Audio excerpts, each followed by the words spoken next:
Hola, ¿qué tal? Hoy quiero hablarles de un tema muy interesante que tuve la oportunidad de participar hace algún tiempo. Yo creo que hace 20 años más o menos, en una jornada. Es el tema de la corrosión que ocurre en las barras de refuerzo o en las cabillas, como se les llama también, en los puentes. Este es un tema muy interesante porque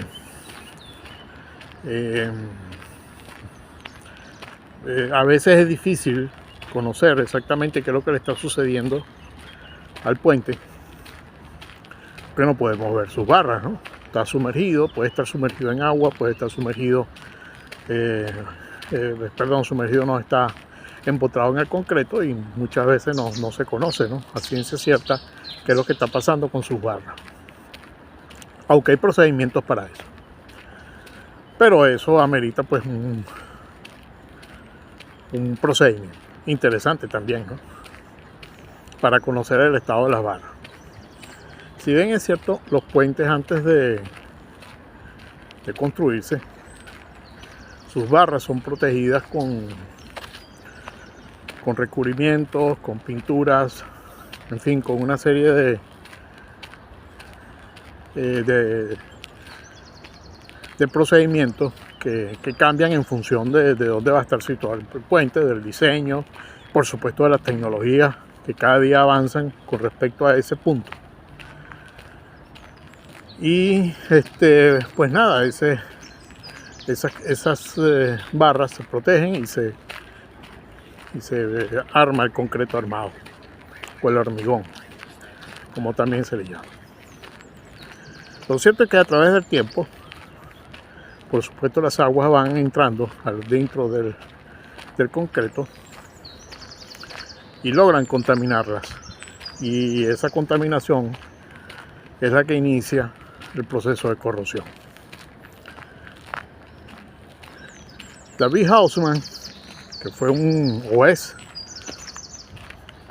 investigador que ha pasado mucho tiempo trabajando en la corrosión de estructuras, de puentes, y estudia mucho lo que tiene que ver la corrosión de las cabillas, de las barras estructurales en los puentes, determinó que básicamente el proceso de corrosión comienza con la entrada de los cloruros, de los iones de cloro o los iones cloruros dentro de la estructura cercana a las barras estructurales.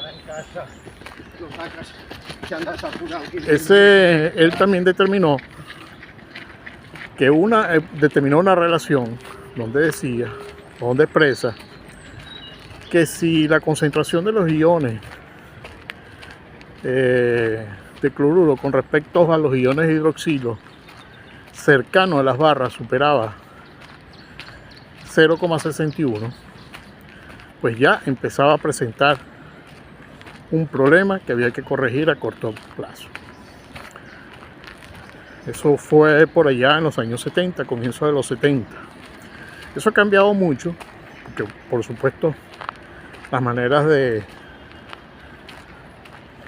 investigación y los avances tecnológicos en cuanto a la resolución de problemas matemáticos y el uso de software de ingeniería ha logrado, digamos, que establecer un mejor rango de acuerdo a las condiciones ambientales, de manera que ese 0,61 se puede transformar en otro número y que hay que observarlo ahora, pero en principio digamos que ese era un número de mucho cuidado.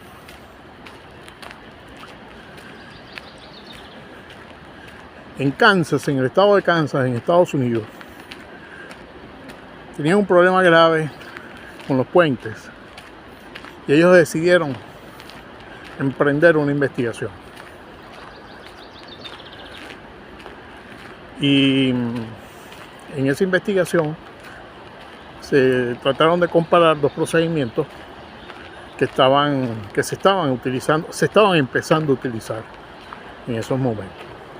Uno es la protección catódica, que se conoce muy bien, porque se utiliza en muchas cosas.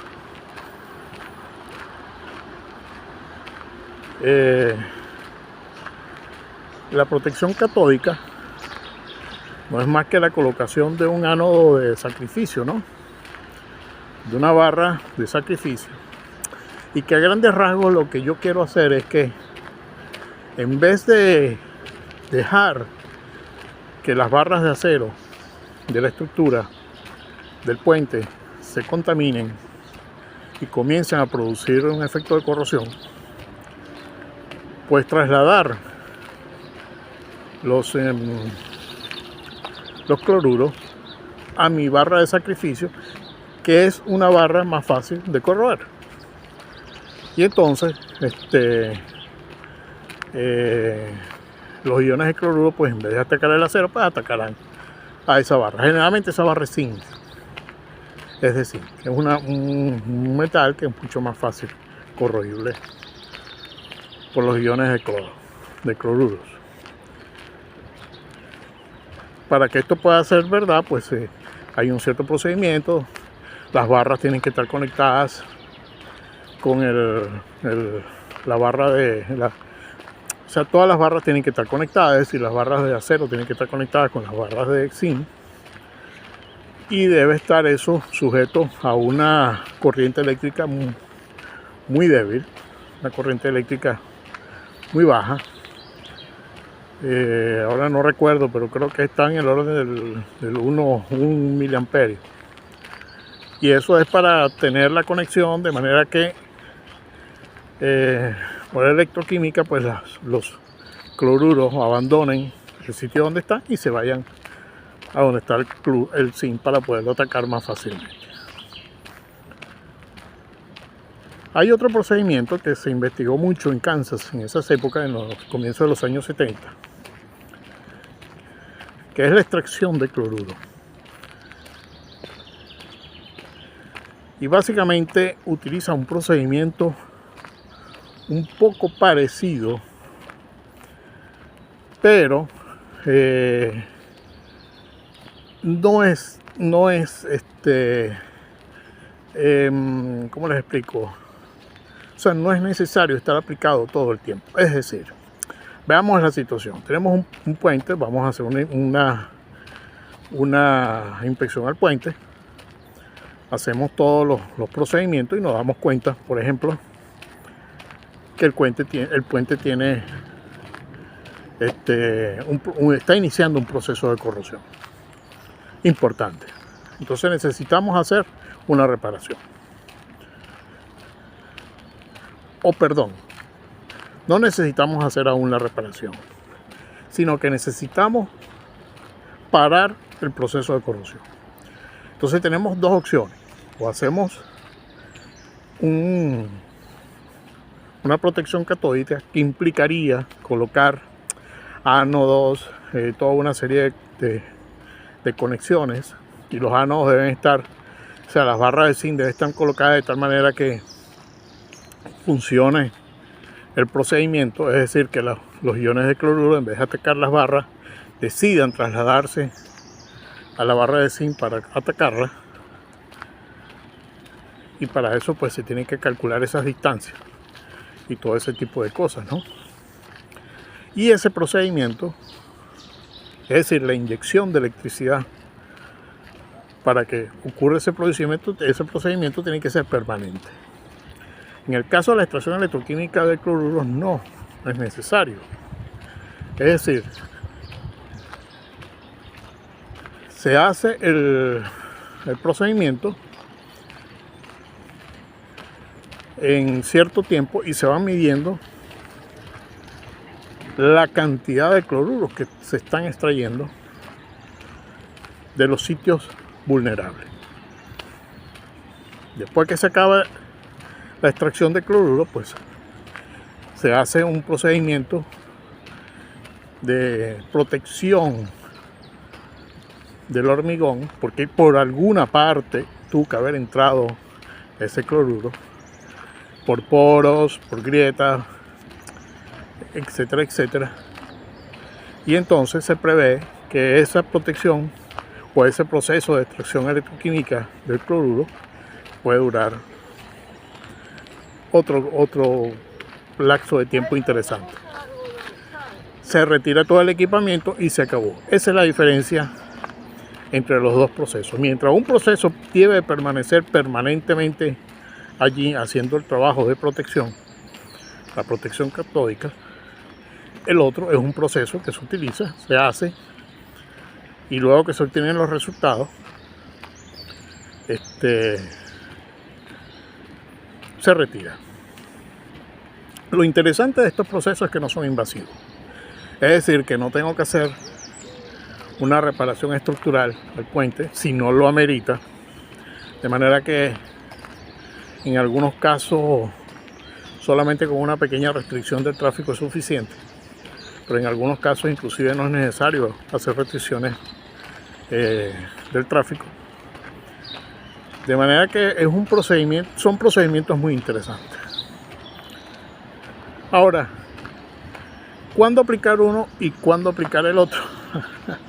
Bueno, nosotros los ingenieros tenemos nuestra forma de hacer esas cosas. Y lo primero es, a ver, ¿qué nos dicen las normas? Efectivamente, estos procedimientos están normados. Están normados por la ASI, ahora no recuerdo su número, pero están normados. Entonces, en función de las situaciones previstas en el puente, pues se recomienda un procedimiento u el otro.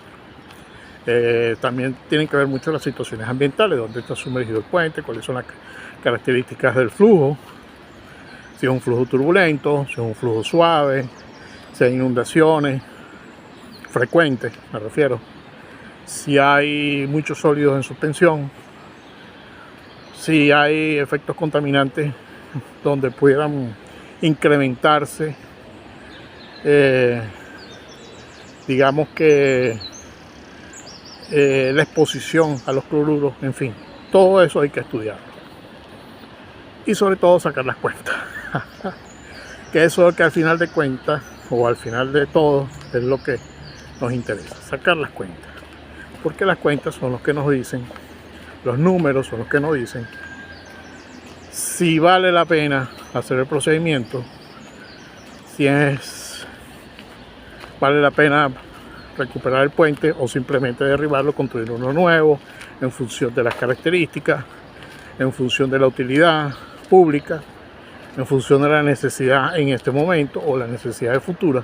Pues recordamos que un puente que amerite una intervención de ese estilo, estamos hablando ya de un puente de 30 años, 40 años de construcción. En fin, es un tema muy interesante. Como siempre, les voy a dejar un escrito. El escrito defino y les coloco información interesante que ustedes pueden ahondar si quieren o si les interesa el tema. Desde el punto de vista académico es un tema súper interesante.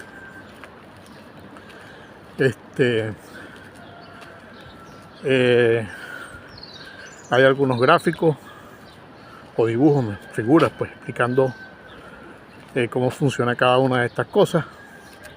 He tomado un poco la información de algunos papers de la época, un poco para saber exactamente en qué se basa todo este estudio, pero siempre son informaciones muy someras, ¿no?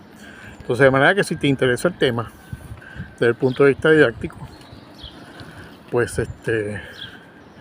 puedes digamos que conseguir información en internet sobre eso, bastante. Es un tema muy interesante desde el punto de vista académico. También menciono las normas que rigen este procedimiento, de manera que igualmente las puedes consultar si quieres conocer algo más sobre esto. Gracias por entrar a mi canal Mario Bertucci Ingeniería. Espero te haya gustado el tema que tocamos hoy, o te haya interesado y te abra, digamos, esa curiosidad de conocer un poco más sobre el tema. Esta es la idea de estos videos. Gracias por suscribirte Gracias por darle me gusta y nos vemos en la próxima.